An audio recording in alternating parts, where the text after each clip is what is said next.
everybody, it's Grandpa Cotton again. Today we're going to be making another one of these cooking videos for you women folk out there and for you men that cook. Well, it's December, y'all. I hope y'all been good or Santa Claus might skip you over. Today we're going to be making Southern Camp goulash. Southern Camp goulash. That's really just a word for throwing a bunch of stuff in a pot and making it good, and I'm good at that. Well, look here, before we get started today, I want to remind all y'all to subscribe to my channel. Hit the like button, hit the notification buttons. I appreciate all you folks that comment on the videos. I promise I'll get back to y'all when I can. This video, if y'all want the recipe to this Southern Camp goulash, I'm going to go slow here with it, but y'all can hit me up in the comments, and I'll be more than happy to shoot it out there to y'all. Hey, look here, before we get started today, there's a gorgeous little old gal over there in Fairhope over there, and she wanted me to mention her business on here. It's for you lady folks out there. War Paint Permanent Makeup. War Paint Permanent Makeup. It's located in the beautiful heart of Fairhope. They do a great job over there. They can take in woolly bully eyebrows and man, it make you look 20 years younger again. It's guaranteed. Hey, and they guarantee the work. They're certified. They're licensed. It's a great little place for you lady folks to go visit. Anyhow, they offer tattoo removal, lash lifts, and tints. And they're located at 15 South Summit Street. The phone number is 251-490-4422. Again, that's 251-490-4422. Call today and make an appointment. You can also go to the Facebook page. Appointment only, so y'all check them out. Make you gals look beautiful again. Make you look 30 years younger. Hey, us men folk like good looking women. Alright, enough said about that. I want to thank everybody out there for watching the videos, and we're fitting to get started in just a second. Be right back. Alright, we're back. We're making Southern Camp goulash today. Anybody can make it. You can use it what you want to make it in. I forgot about something. You can make it with whatever you want to make it with. Can't make it with chicken. Well, I mean, you might be able to make it with chicken, but today we're going to be using deer meat and ribeye steaks. That's what we're cutting up for meat today. It's a real simple recipe. It don't take long to do it. First, we're going to heat the cast iron skillet up. Which that's a skillet, y'all. Look. That's a little bitty fella. That thing is about 4 gallons. We ain't making that much, but what we're making will feed a big family, you know, or get together. About 10 or 12 people. So, let's get on with this video. Let the pan heat up a little bit, and I'll be right back with y'all.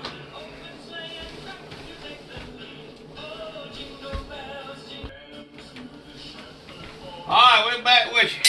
We're waiting on the pot here to get hot. I ain't going to turn the fan on because, well, I'm probably going to have to. I don't want to interrupt the video, but I got the fire alarm on hook, so we won't have to deal with that, maybe.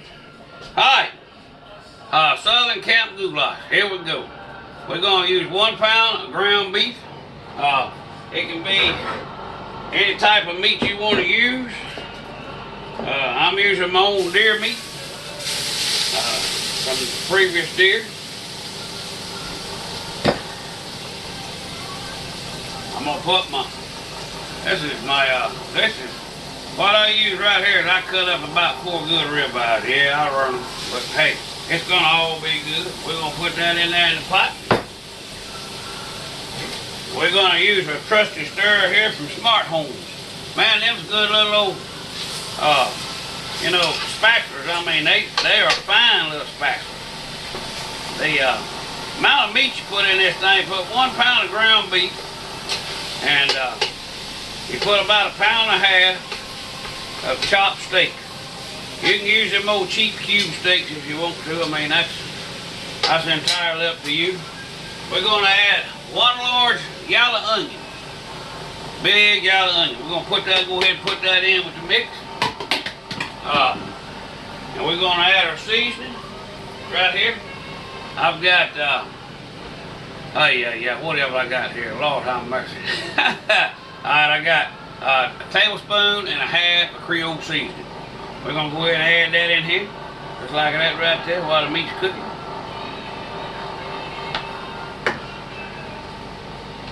We're gonna add our paprika right here. It's about a tablespoon and a fourth of paprika. We're gonna put that right there all down up in here in this meat. We're gonna let that just cook down for a few minutes. That's all we're gonna add right now. And it's gonna have to cook up for a little while. Once it gets cooked down good, we'll be in good shape. That burner might be a little small for this pot. Maybe not. Might have to change burners. Now let it cook down. You want to cook this real slow like this after you stir it all in good. You want to cook it down, just let it kind of, you want to run high heat, but once it gets to really kicking, you want to turn it down a little bit. And just let that meat stir in and cook. And this meal right here is going to be a good meal when we get through. So y'all stand by and let's get the meat cooked down.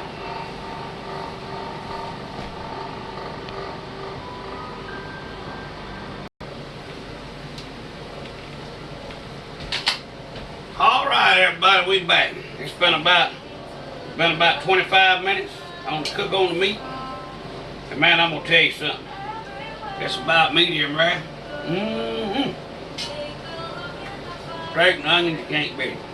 Alright, those of y'all that's catching up with us, this is Southern Camp Goulash. Made with ribeye steaks chopped up and wild game deer meat, 1 pound. So right now we have a pound of ground beef. A pound of deer meat, 1 large yellow onion, and we've cooked it for about 30 minutes. We've added 1½ teaspoons smoked paprika and 1½ tablespoons of Creole seasoning. Now we're going to add in the rest of it. So, this is a good meal for the winter time. It's good and warm, so we're going to add 1 can of rotel tomatoes.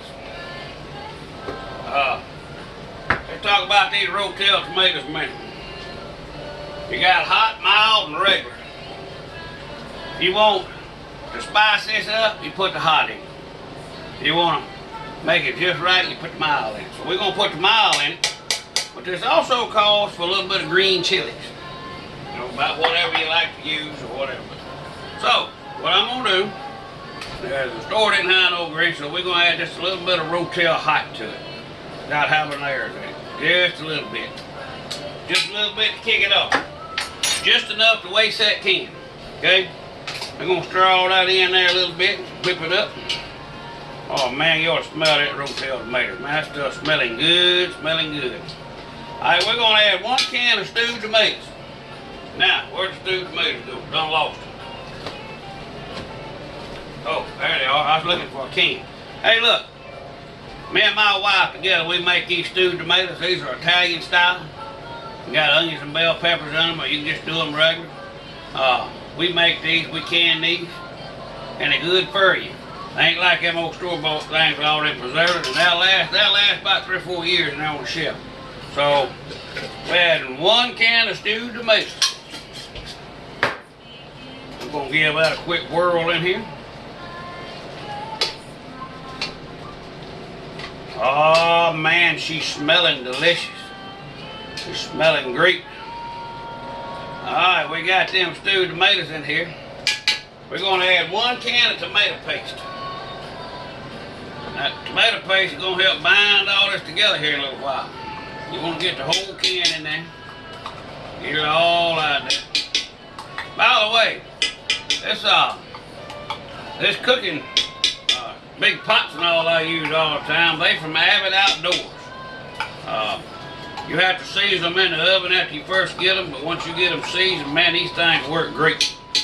A little bit of acid and all that out of your tomatoes and all don't hurt them, they don't rust them up, they don't damage them in any kind of way. That's seasoned now, they got to be seasoned. So Once you've used them for about a year or so, then you can do that. If you don't, they'll rust up. But always clean them after you get through using them and re-oil them. They'll last you a lifetime. They're the best thing in the world to cook with. All right. We got our tomato paste and our stewed tomatoes in there. And, oh man, this is smelling good, good Lord. All right, we're going to take 1 tablespoon of minced garlic here. We're going to add that minced garlic to it. Real important that you get everything stirred in and blended good. That mixed garlic, oh man, does that garlic smell good. Now you can use, you know, your real garlic. Well, I mean, they're both real garlic, but you can use clove garlic and crush it up if you want to. But minced garlic, it works just as good. I'm gonna tell you, I'm looking forward to Christmas, y'all. You know, when you get old and your kids is gone, man, the nest is lonely. But, you know, you'd think you'd be, hey, man, I can't wait till they get out. But, well, when they're gone, you got a big, giant house.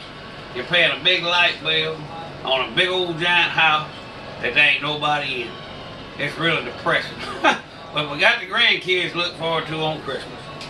All right, all these juices, oh, man, you ought to smell this. Everything's coming together good. So now we're going to add a 1/2 cup of water. Yep. 1/2 cup, no more than a 1/2 cup. We're going somewhere with this. Y'all bear with me. We're going to stir that 1/2 cup of water in there. Now, get that whipped in there good. Man, these cooking utensils right here I use from Smart Homes. Man, they're great. I got 3 or 4 different sizes. They're good for flipping eggs, hamburgers, or stainless steel. Look, they got wooden handles or rivets in them. They ain't like this Japanese plastic crap. They're made right here in America. And man, they are awesome cooking utensils. If y'all ain't got you one, look them up. Look them up. Smart Home utensils. Made in USA. Alright, now we're going to add 1.5 cups of chicken broth. Man, that chicken broth gonna make it all come together. Now you don't have to salt and pepper this because we ain't through with the ingredients yet. We got a couple more things to put in here that's gonna take the place of all that. That way it's a little bit better for you. My cardiologist might not agree, but hey, you know what? I've been around twice as long as he has. All right, we got our chicken broth and all in there. We're gonna add 2 tablespoons, or teaspoons rather, of soy sauce. Okay? Grandpa Cotton don't just use any kind of soy sauce because some of them soy sauces ain't worth a crap, man. I mean, they bad. This soy sauce right here, it's gonna give you your salt that you're looking for in it. And you know, you can put salt and pepper on the table, you know, for people when they're eating. I'll show you what kind of soy sauce I use.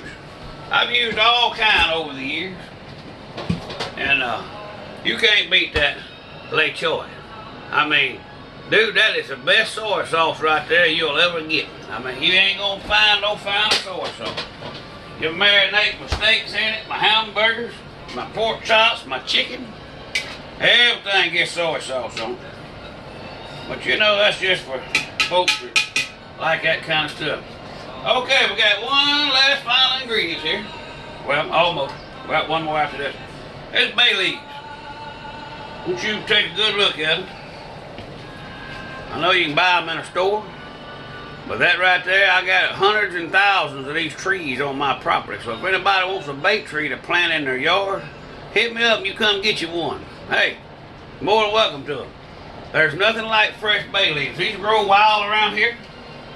Anybody who's got a creek or land, a lot of times you find these bay leaves on. These bay leaves, that's what the deer eat in the wintertime. I'm going to tell you a hunter something. When them bay leaves wilt down and they start falling off the tree, that's when you're going to start seeing your deer. That's when you're going to start feeding. That's after the first frost. Y'all remember that. That's a tip. But anyhow, for y'all joining us right now, we're making Southern Camp Goulash, Southern style. And man, I just wish y'all could smell through that phone and smell this. The next last ingredient we're going to put in there, right there, is 2 cups of large macaroni. Okay? We're going to add that in here in just a few minutes. We're going to let this simmer for about, I don't know, about 10, 15 minutes maybe. And then we're going to add our raw macaroni noodles to it. And that macaroni, it's going to draw in that chicken broth, and it's going to draw in all that goodness on this old pot. All these flavors are going to blend together. Now, once you get this cooked, which it takes about 45, 50 minutes to cook the meat and all, then it takes another, 15 minutes for the noodles. You want to remove your bay leaves. You want to turn your heat down. You want to remove your bay leaves out of it. You don't want nobody getting a bay leaf trying to eat it. I'm going to tell y'all, this makes a fine meal for your family. Now, what we're going to do with this, I'm going to make a batch of homemade cornbread, and I'll show you that here in a minute. And that's what we're going to take this. We're going to open the cornbread up, and we're going to lay this, we're going to pile this on top of it. Man, you talking about a good meal? Y'all all try it. Hit me up in a link below, and I'll shoot you the recipe to all this. And can't go wrong. I'm going to let this simmer for a little while, and Grandpa Cotton will be right back.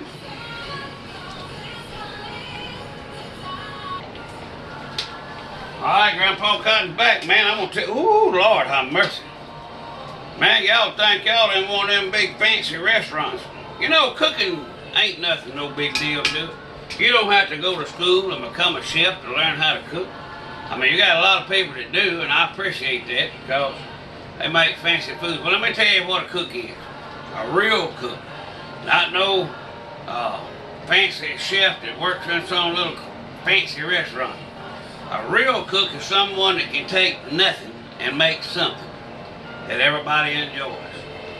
And that's mainly what we do down south. We throw a bunch of stuff in the pot and jiggle it around, and next thing you know, you got a meal.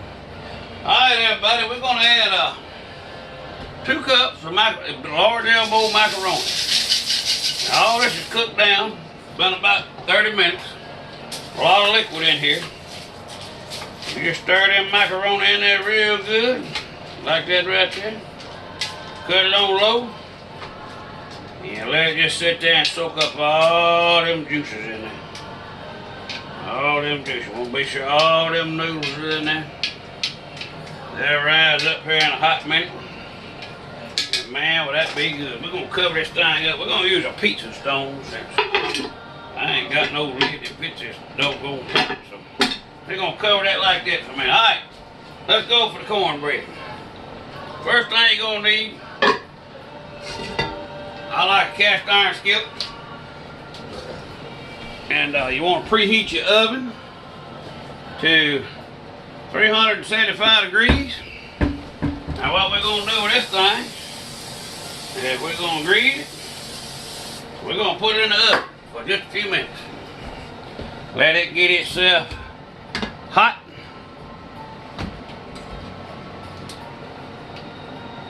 Preheat the oven 375. Let the oven heat up with the cast iron skillet. That way when you put your cornbread in, it won't stick, and it'll go ahead and start to rise. Alright, cornbread, here we go. Y'all pay attention, listen up. We're going to take 1.5 cups yellow cornmeal that is self-rising cornmeal. We're going to take 1 egg.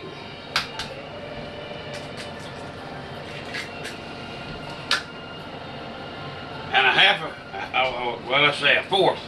a fourth cup of milk. And that's all you need. That's all you need to make homemade cornbread. Alright, we're going to take all this here and whisk it up together. And that old self-rising cornmeal there, it'll dissolve all on its own. Or y'all can cheat. Y'all can go down there and use Jiffy cornmeal mix if you want to. They got good cornbread. We got all this whipped up.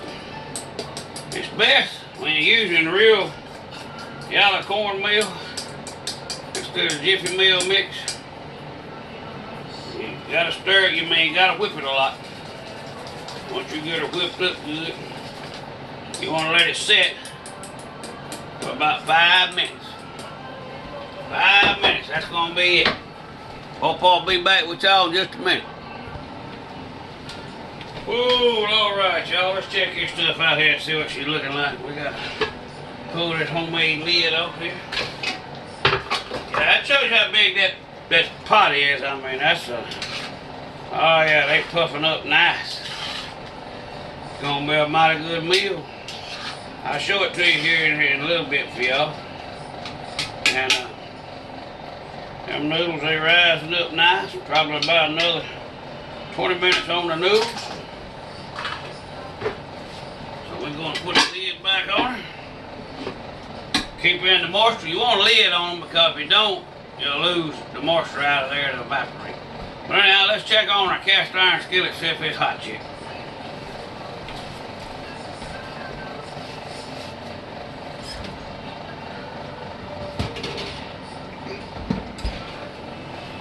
Oh yeah, look at that cast iron skillet. You see that pretty shine? That's when you know the oil's good, it's all warm. Alright, we're going to add our cornbread mix here we made. Y'all want that recipe, I'll send that to you too. Here we go. Sometimes we really need two of them in this. We can mix up here a bit more, but what this thing does here, that old pan right there, I just separated out in there. We're going to have some beautiful cornbread here when we get done with it. Alright, y'all stand by. Alright, we got that cornmeal mix in here. There it is. Let's put her in the oven. See how it starts to rise already in the pan? And it don't take it long to cook if you put it in a hot cast iron skillet. It won't take it very long at all. I guess about 20 minutes maybe. And now let's check on our meat. See what it looks like. Oh my goodness. Y'all ought to smell this. Y'all won't ever get this, nothing this good right here. Never, never, never. Man, it's smelling right. You hear me? Take one of my noodles out. Oh, she's cooking. It just takes it a while for them old noodles to cook. They have to have them. Sometimes you have to add a little bit more water. We're going to add just a hair bit more to it. And the water will cook out of them. Well, you don't have to do that. I'm going to do that. Because I actually had a little bit more noodles in that cup than 2 cups. So it's probably almost a half a cup more. But you know, if it starts drying and kind of drying out a little bit, add you some more noodles. That's all you got to do. All you got to do. Let's put it back together. And we'll be right back with you. Alright, we're going to pull this lid off and check this puppy for a minute. See what she looks like. Oh man, is that getting pretty. Now, y'all can season this any way you want to, but that's the way I season it. As you cook this up, you may have to add a little bit more water to it. Now if it looks like it's getting just extremely thick before your noodles is done, add you a little bit more water. And add half a cup at a time and let it cook. So let me go check the cornbread and I'll be right back with you.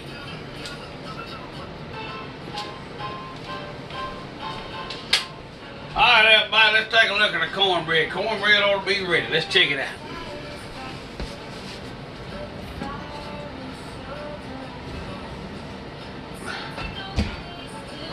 Bad boy's warm. I want y'all to look at that. That is some pretty, that's homemade. That didn't come out in no store. Alright, let's take a look at the other stuff here. Should be ready by now.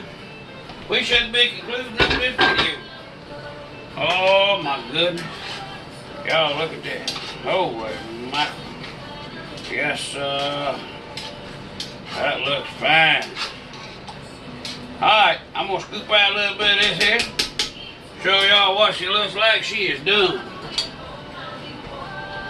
Grandpa kind of like doing these old videos. Put a little bit there in that bowl right there. You can see the side of it and everything. Holy mackerel. Well, look at that. Y'all see that? That's what she looks like. Who wouldn't like that? Steak, deer meat, and noodles. Let's give her a shot.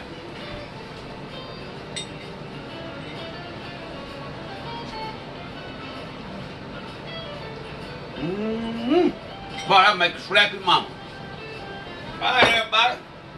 Y'all have a great Christmas. I'll see y'all before Christmas.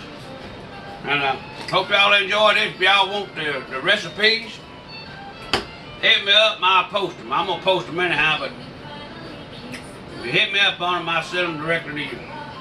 Let's don't forget about War Paint Permanent Makeup. Them gals over there need your business. A new business, they're doing good, but they can make y'all beautiful, ladies. Go see them. Phone number again was 251-490-4422. That's at 15 South Summit Street and the beautiful heart of downtown Fairhope. You can check them out on Facebook. Don't forget Ripper Lip hats. Great hats, great products. Ripper Lips, they hold up well. They're good hats. Don't forget Minco Trolling Motors and Yamaha Outboards. And don't forget, take a kid fishing or hunting. Grandpa Cotton, gone.